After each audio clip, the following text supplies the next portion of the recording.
네, 문학기책 42쪽 고려가요 청산별곡 수업해 보도록 합시다. 청산별곡의 갈래는 방금 얘기했듯이 고려가요. 고려가요 중에서도 삶의 비애를 드러낸 작품인데요. 삼음보 9년체 후렴구. 일단 어떻게 삼음보일까요?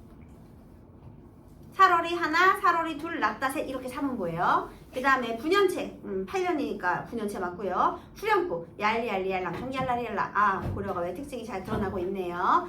그러면 일단 한번 읽으면서 선생님이랑 같이 내용 정리해보도록 합시다.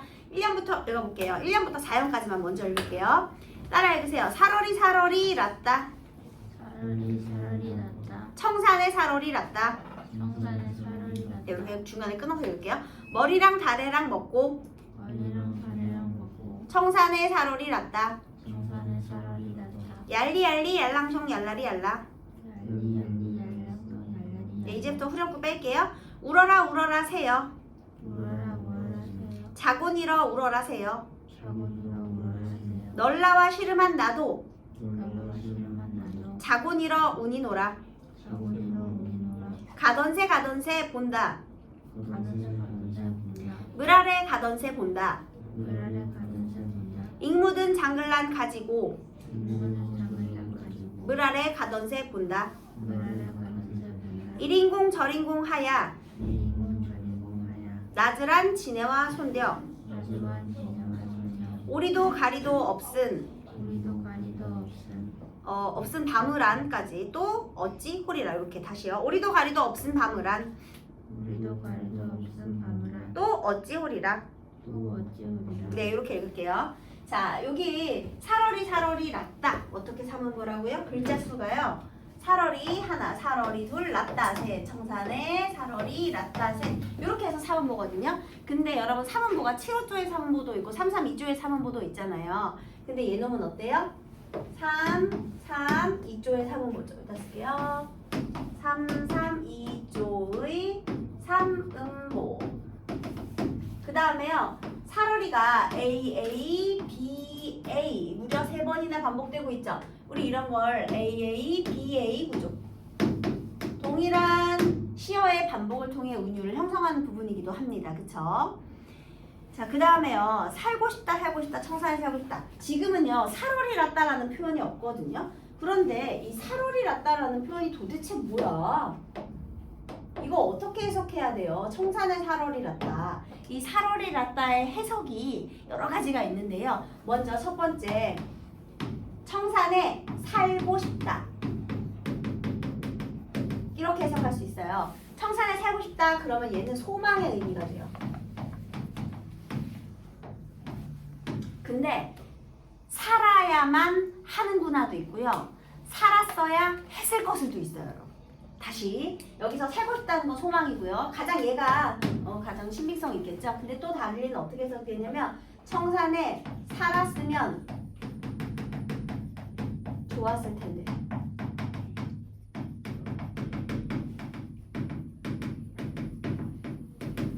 이건 어떤 감정이야? 내가 청산에 살았으면 좋았을 텐데. 왜냐면 얘들이 지금 청산에 살다가요 나중에 바다로 가거든요.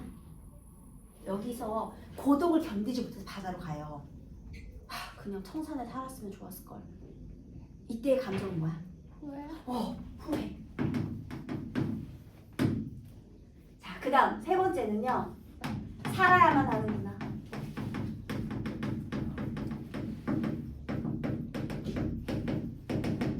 얘는 의지나 한탄. 또는 의지로 봐도 돼요.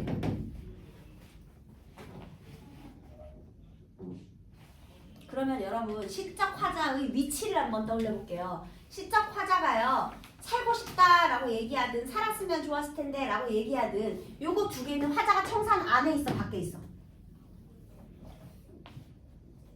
시적 화자가 청산 안에 있어요 밖에 있어요? 밖에 있지. 청산이 없으니까 청산에 살고 싶다는 소망이거나 아니면 청산에 살았으면 좋았을 텐데라는 후회를 드러내는 거잖아요. 근데 청산에 살아야만 하는구나. 이건 시적 화자가 청산 안에 있는 거지. 여기가 그렇게 좋은 건 아니지만 이상형은 아니지만 그러니까 싹 마음에 들진 않지만 그래도 다른 데보단 나으니까 여기서 살아가야지 이렇게.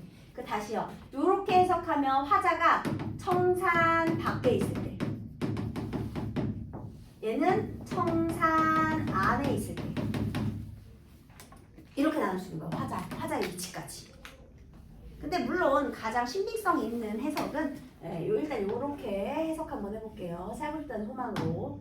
자, 그러면 살고 싶다 청산에 살고 싶다라고 얘기했어요. 그럼 청산은 내가 살고 싶은 곳이네요. 그러면 여기에서 이 청산은요, 첫 번째 이상향의 의미예요.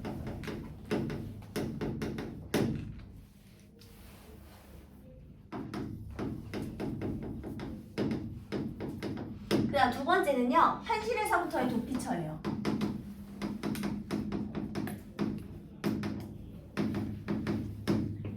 현실에서 도망가서 청산으로 가고 싶은 거야.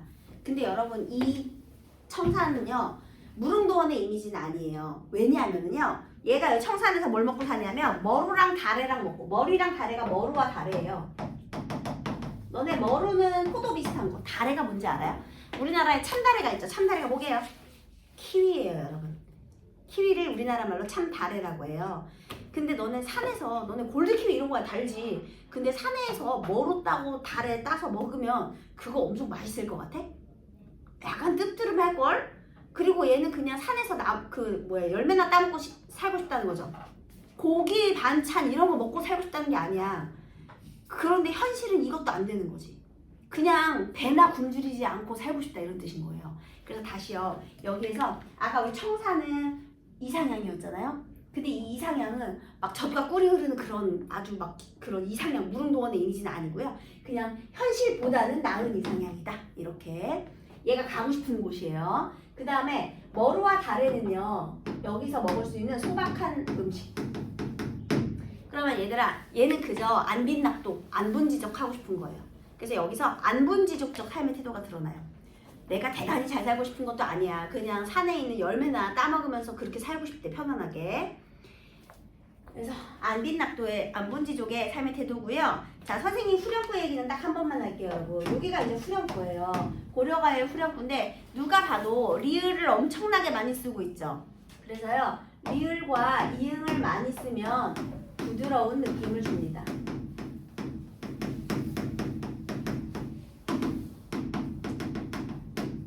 자, 그 다음에 부드러운 느낌을 주고 또 하나는요, 밝고 경쾌해요. 청산별곡의 주제가 삶의 비애인데 밝고 경쾌한 후렴구는 어울려 안 어울려? 안 어울려요. 그래서요, 여기 요 후렴구는 당연히 전체 주제와는 관련이 없습니다. 운율 형성한다, 구조적인 안정감을 준다, 형태적인 통일감을 준다, 그리고 흥을 돋운다, 이런 건 다 되지만 역시나 고려가요의 후렴구와 함께 주제를 강조하진 않아요. 그리고 특히나 이 밝고 경쾌한 느낌은요, 화자의 이 비애감과는 전혀 상반되는 느낌인데 얘는 왜 그러냐? 이건 고려인의 낙천성과 관련이 있어요. 얘들아, 고려인의 낙천성은 주제랑은 상관없는 거야. 주제는 삶의 비애야. 그리고 주제를 따지려면 시적 화자를 얘기해야 되잖아요. 시적 화자. 시에서 말하는 사람. 그죠? 그래서 고려인의 낙천성과는 관련이 있지만 그거를 시적 화자랑 관계되면 안 된다는 뜻이 되겠습니다. 자, 1연에서는요. 청산에 살고 싶다는 청산에 대한 동경을 얘기했어요. 자, 이제 2연으로 가니까요. 울어라 울어라 새요. 자고 일어나 울어라 새요. 얘도 AA, BA 구조가 있네요. 울어라 울어라 새요. 자고 일어나 울어라 새요. 자, 이렇게 얘기를 했어요. 너보다 시름이 널라와에서 라와는 너보다예요. 그래서 너보다 시름이 얘들아 하다 많다죠. 시름이 많은 나도 자고 일어나 우는구나. 자, 그러면요, 나는 왜 울어요? 나는 왜 울어? 시름 때문에 울죠. 시름이 많아서 운대잖아. 근데 이 새도 왜 울어? 이 새도 왜 울어요? 시름이 많아서 운대잖아. 근데 다만 시름은 너보다 내가 더 많긴 한데 나도 시름이 많아서 울고 새도 시름이 많아서 우는 거죠. 자, 그럼 이 새는 어떤 존재예요? 화자의 감정이 투영된 대상, 감정이입의 소재죠. 시적 화자의 감정이 자연물에 투영되어 있다. 이게 감정이입 되겠습니다. 그리고요, 우리 같은 병을 앓고 있는 슬픔, 이걸 뭐라 그러죠? 동병상련이라고 불러주죠. 그래서 그래서 이 새도 나도 다 걱정이 많아 울고 지낸대요. 그래서 여기는요 삶의 비애에 대해서 얘기했습니다. 슬프대. 맨날 울고만 있대요. 자 이번에는 3년 가던 새 본다. 물 아래 가던 새 본다. 역시나 A 구조죠. 이 묻은 장글랑 가지고 물 아래 가던 새 본다. 자 여기서요 가던 새 본다. 물 아래 가던 새 본다. 여기에 이런 말 있어요. 잉묻은 장글란 가지고 가던 새 본다. 이렇게 되어 있는데요. 일단요 요 가던 새의 의미도요 여러 가지로 생각할 수 있어요. 이 새가 아까 이 새야. 이 새는 나라고 했죠. 그러면 날아가던 새로 해석할 수 있어요. 첫 번째는요. 그쵸? 그러면 날아가던 새. 이 날아가던 새가 본대요. 자, 무엇을 봐요? 잉묻은 장글랑 가지고 물 아래 갈던 새를 본대요. 그 다음에요. 또 하나는요. 이 물 아래 가던 새 본다에서요. 똑같은 의미인데 두 번째는요. 이 가던 새가요. 새를 사이, 갈던 사이. 그러니까 갈던 사이 밭이랑 밭고랑으로 보는 거야. 또는 사례. 갈던 사례를 보는 거야. 내가 갈던 사례. 자, 우리 여기에서 아주 중요한 고려가요의 특징을 하나 짚고 넘어갈게요. 이 고려가요의 시적 화자는요, 청산이든 바다든 지금 현실이 힘들어서 어딘가로 떠나고 싶어 하는 사람이거든요. 그런데 그러면 시적 화자가 과연 누구일까? 고려시대의 배경과 관련지어서 생각을 한번 해봤어요. 얘들아, 고려시대에 전란이 너무 많아서 우리 너무 먹고 살기 힘들었죠. 그래서 전란으로 인해서 농소가 다 파괴된 유랑민들이 너무나 많았대요. 첫 번째는요, 전란으로 삶의 터전을 잃은 삶의 터전을 상실한 첫 번째 유랑민.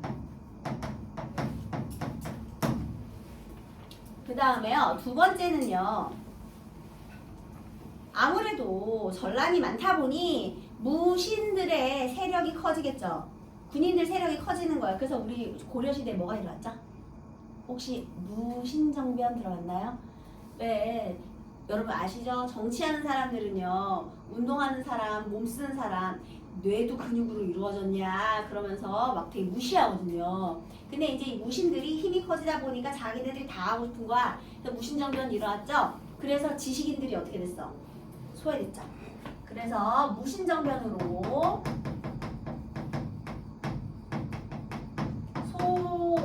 소외된 지식인들.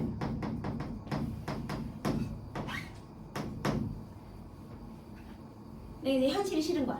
자, 세 번째는요. 예나 지금이나 항상 있는 거예요. 실현당한 여인.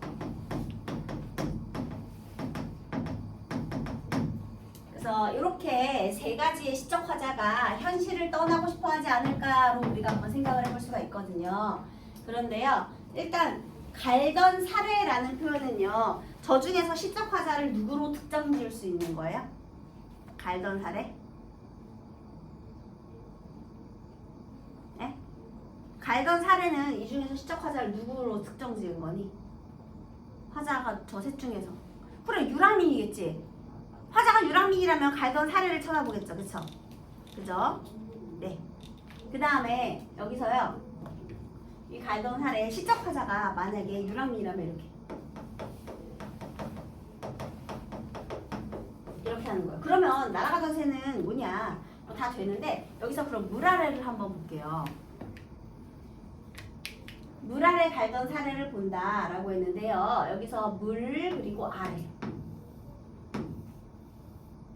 내가 지금 날아간다면 어디로 가고 있는 중일까요, 여러분? 청산으로 가고 있는 중이겠지. 현실이 지긋지긋하고 너무 싫으니까 힘드니까 안 되겠다. 청산에 살고 싶다. 청산으로 가야겠다. 청산으로 가는 거예요. 근데 가다가 아래를 쳐다봤어요. 그러면 아래는 뭐예요? 청산이 아닌 내가 살던 삶의 터전, 그러니까 속세가 되겠죠. 내가 살던 속세. 그럼 얘들아, 물은 뭐야?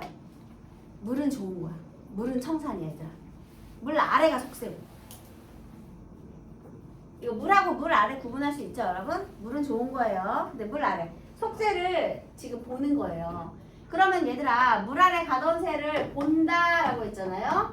왜 봤어? 날아가다가 얘 왜 본 거야? 뭐 때문에? 왜 밑에 쳐다봤죠? 내가 살던 곳을 왜 쳐다봤죠? 미련 때문에 얘들아. 이 보는 행위가 미련을 지금 의미하는 건데 이게 미련이에요.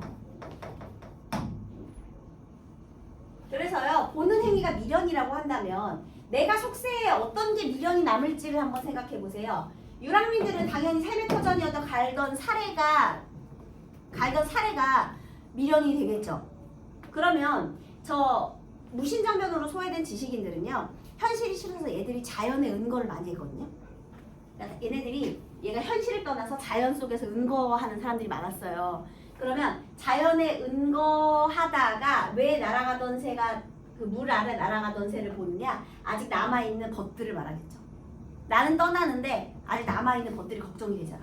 그래서 저 소외된 지식인들 입장에서는 이제 벗 뭐 이런 게 되는 거고요. 그 다음에 만약에 실현당한 여인이다. 그러면 나한테 미련을 갖게 하는 건 뭐겠어? 헤어진 님을 말하겠지. 그치? 실현당했으니까 나는 떠나고 싶은데 그래도 님이 아직 보고 싶을 수 있잖아요. 그래서 여기 요렇게 해석을 하는데요. 이 날아가던 새를 그러니까 여기서 지식인의 입장에서는 남은 벗으로, 그 다음에 여인의 입장에서는 님으로 이렇게도 해석이 가능합니다. 가능한데요. 일단 요거를 기억하시면 돼요. 갈던 사례로 해석했을 때 유랑민으로 볼 수 있다. 이렇게. 그럼 여기다가 정리해 줄까요? 가던 새. 가던 새는 유랑민 입장에서 갈던 사례.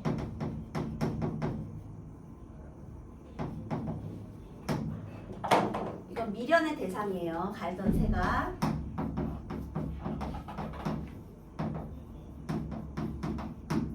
그 다음에요. 지식인의 입장에서는 남은 것들. 그냥 날아가던 새니까요.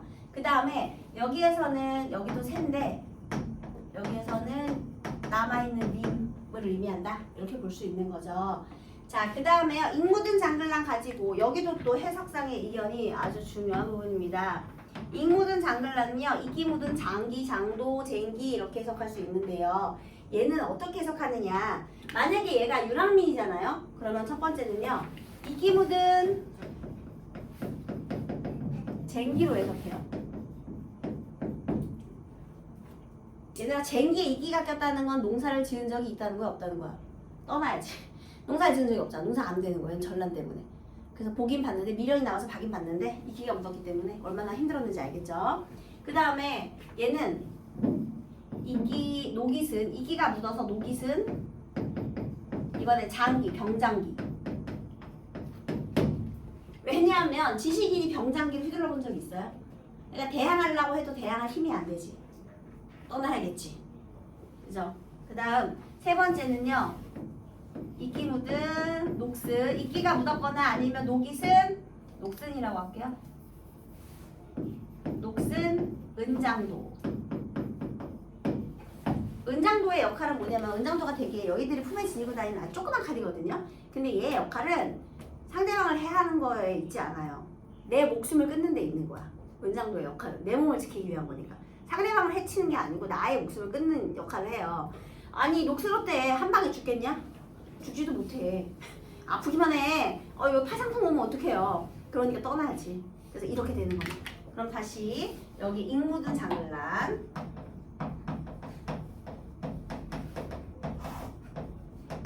자, 얘는요. 유랑민의 입장에서는 이끼 묻은 쟁기. 그 다음에 지식인 입장에서는 병장기. 얘는 은장도. 다 이끼가 묻었거나 녹이 슬어 있는 그런 상태예요. 그래서 그거를 보고 다시 떠나기로 결심을 했습니다. 그래서 이거는요. 지금 속세에 대한 미련을 드러내고 있죠. 미련이 있었어요. 그 다음 일인공 이거는 그냥 이럭저럭 하야 낮은 지내왔지만 이렇게 되는 거예요. 이제 청산 도착했어요. 내가 여기서 나 도저히 현실이 괴로워서 안 되겠어. 그냥 머루랑 다래라도 따서 먹을 수 있으면 그걸로 만족해. 그래가지고 내가 출발을 했어.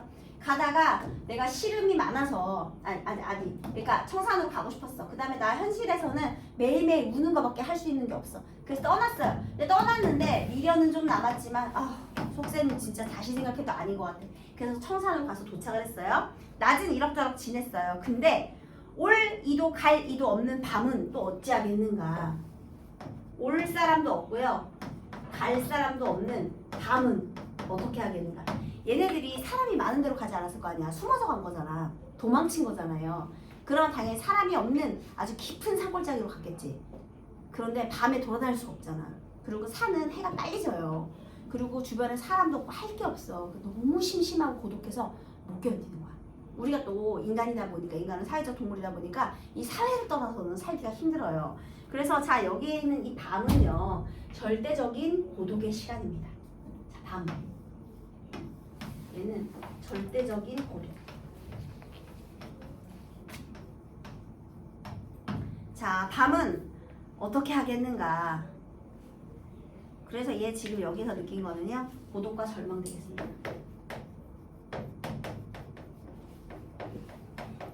현실이 너무 힘들어서 청산으로 떠났지만 적응했어, 못했어?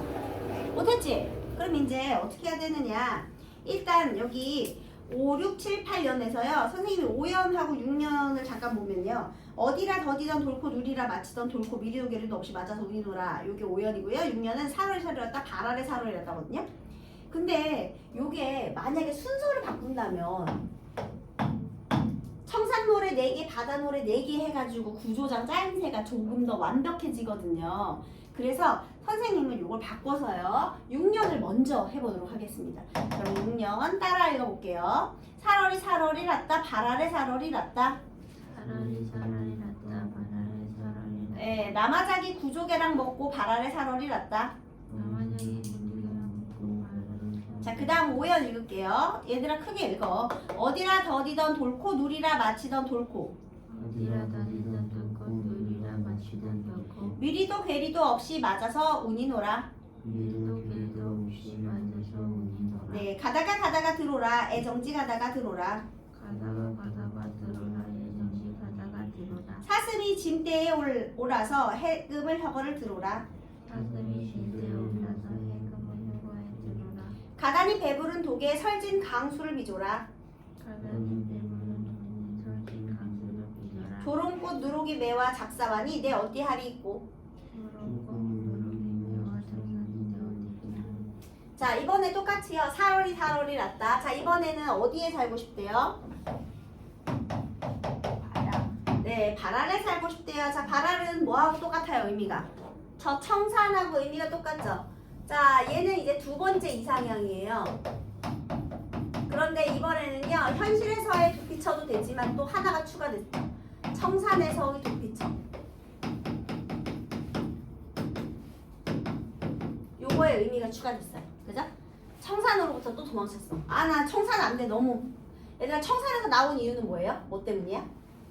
고독. 네, 고독. 밤 때문이죠. 자, 그래서 내가 여기 왔더니요. 얘도 똑같아요. 뭘 먹고 살아야 되느냐? 이번에는요. 나문재 풀. 나문재 바닥풀이에요. 바닥풀. 해초.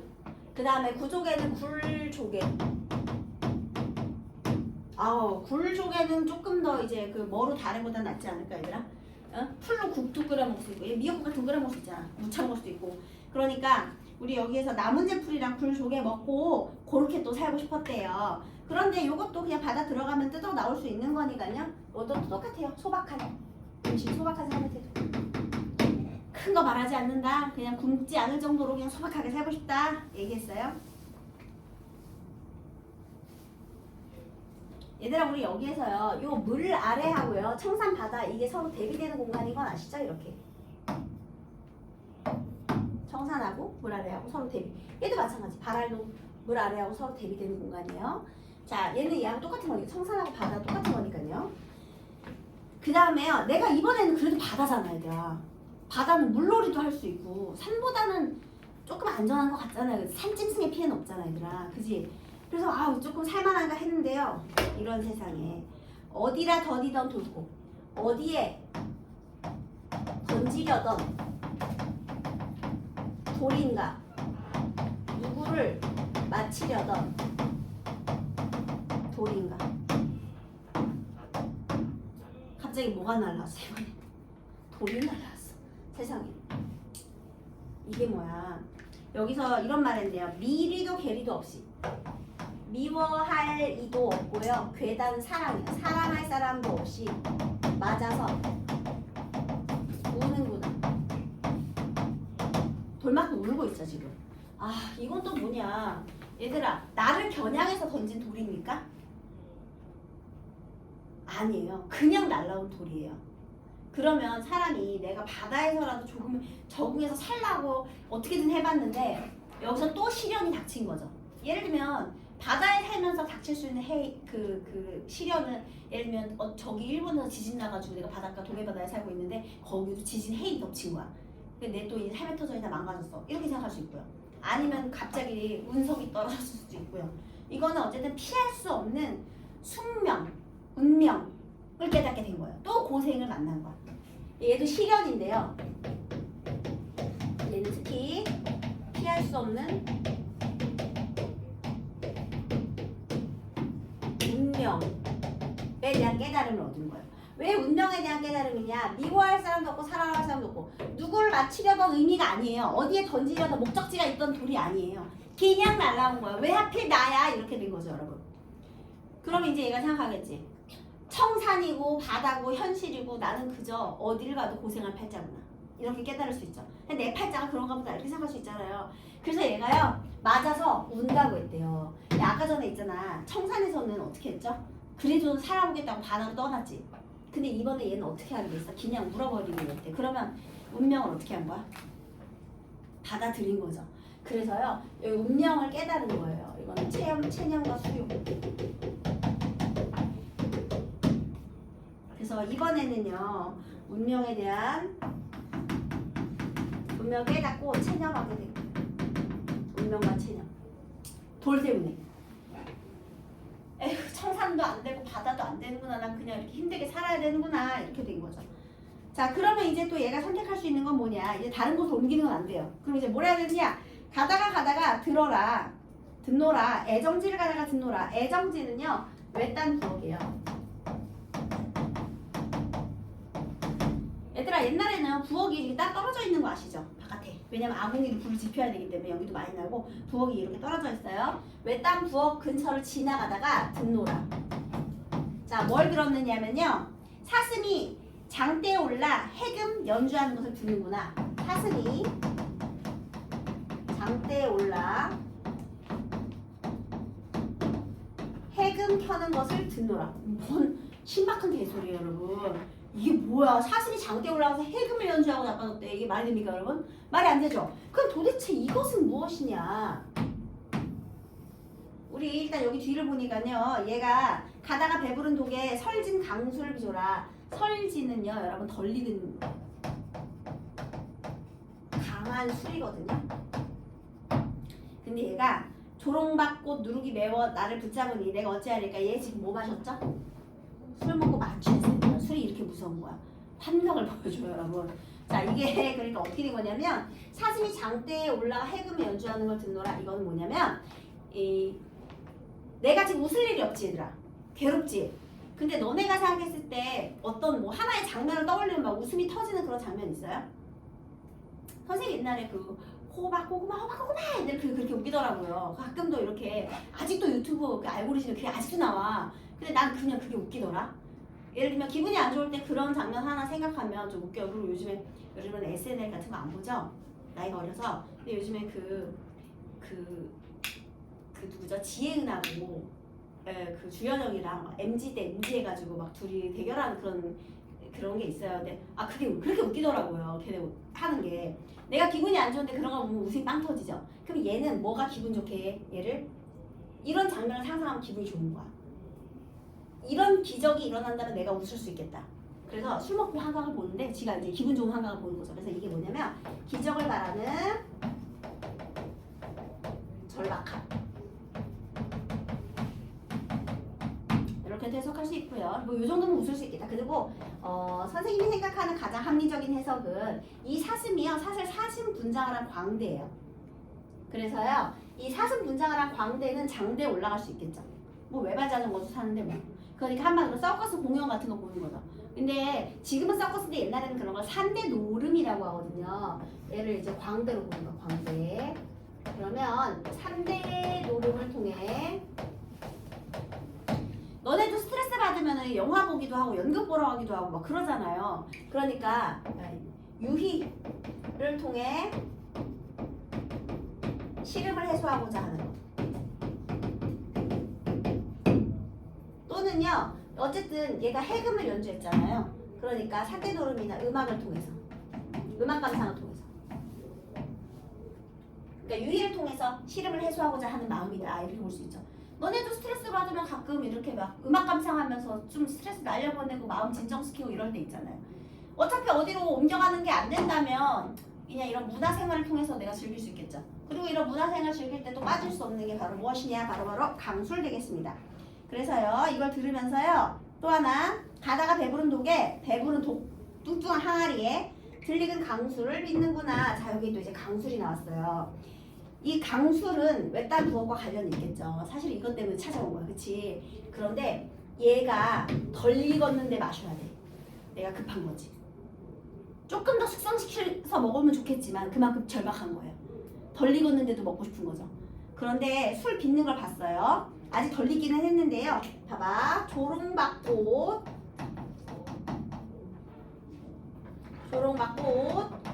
누룩. 얘들아, 우리 누룩곰팡이로 발효시켜서 만드는 게 막걸리잖아요, 여러분. 그치? 발효주잖아, 우리 전통주는요. 그죠? 그래서 요 누룩박꽃, 누룩, 냄새가 매워. 맵다라는 거는 뭐가 매워? 냄새가 매워. 그 다음에 자분이. 자, 여기서 자분이 얘도 또 여기에 객체를 두 개로 생각할 수 있어요. 첫 번째는 나를 자분이, 두 번째는 님을 자분이. 얘들아, 나를 자분이 그러면은요, 내가 술을 먹은 거죠. 근데 만약에 이 술 냄새가 매워서 님을 자분이 그러면 술 먹은 사람이 누가 되는 거야? 님이죠. 그러면 얘는 시적 화자를 누구로 특정 지을 수 있어요? 실현당한 여인으로. 아, 이별의 원인은 뭐야? 남자가 알코올 중독이야, 얘들아. 그래서 애가 서로 힘든데 살 방법을 궁리를 해야 되는데 이 새끼가 힘들다고 맨날 술만 처먹는 거야. 헤어져야지 어떡해. 그래서 어찌 하겠는가. 어쩔 TV 여기 끝나버렸어요. 자, 그러니까 이 강술은요, 이 현실의 시름을 달래는 수단이죠. 갈등 해소의 수단. 그런데 여러분, 이 갈등 해소는 근본적인 해결이 돼요, 안 돼요? 안 되죠. 일시적. 그래도 포기하지 않고 살겠다는 거잖아. 이 고려인의 또 낙천성. 그래서 얄리얄리 랄랑숑 얄라예요. 이렇게 되는 겁니다. 그러면 아까 운명에서 체념했잖아요. 이거는 바다 동경이고요. 그렇죠? 그 다음에 얘는 절박함. 어떻게든 견뎌야 돼. 절박함. 뭐라도 해야 돼. 그 다음에 여기는 이제 갈등이죠. 이렇게 되는 거죠. 그러니까 이 내용을 한번 정리를 해볼게요. 아, 진짜 너무 힘들다. 내가 청산에 가가지고 이런 산 열매라도 따먹으면 좋을 텐데 나는 우는 거밖에 할 일이 없네. 시름이 너무 많네. 안 되겠다. 떠나야겠어. 자, 떠나는데 미련이 좀 남아. 아, 미련이 남지만 아니야. 그래도 현실은 너무 괴로워. 도착했어. 낮은 괜찮은데 아우, 나 밤 때문에 안 되겠다. 밤은 도저히 견딜 수가 없네. 너무 고독해. 자, 그럼 이번에 바다로 가자. 바다로 갔어요. 여기는 그나마 나와서 괜찮은 할만한 것 같았어.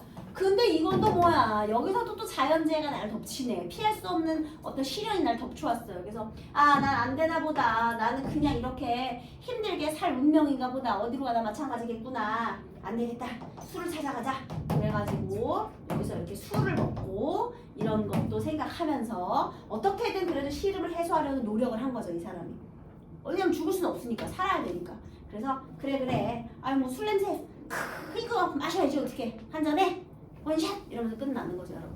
이해되셨어요? 그래서 이런 내용으로 되어 있는데요. 고려 가요인데 굉장히 문학성이 뛰어나고 그 다음에 문학적인 형상화가 너무나 뛰어나죠, 여러분.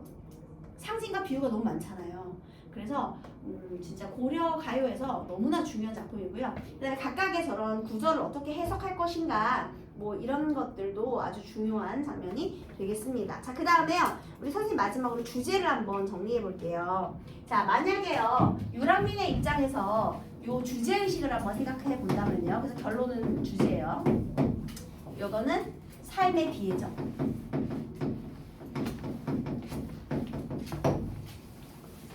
청산과 바다 어디에서도 살 수 없죠. 그 다음에요. 만약에 지식인의 입장에는요. 자연에 은거하고자 하는 청산과 바다에 은거하고자 함. 속세를 등지고 그냥 자연에 은거하겠다. 이런 작품으로 보기도 해요. 그 다음에 실현당한 여인 이것도 삶의 비애죠. 이별의 슬픔. 얘는 이별의 슬픔.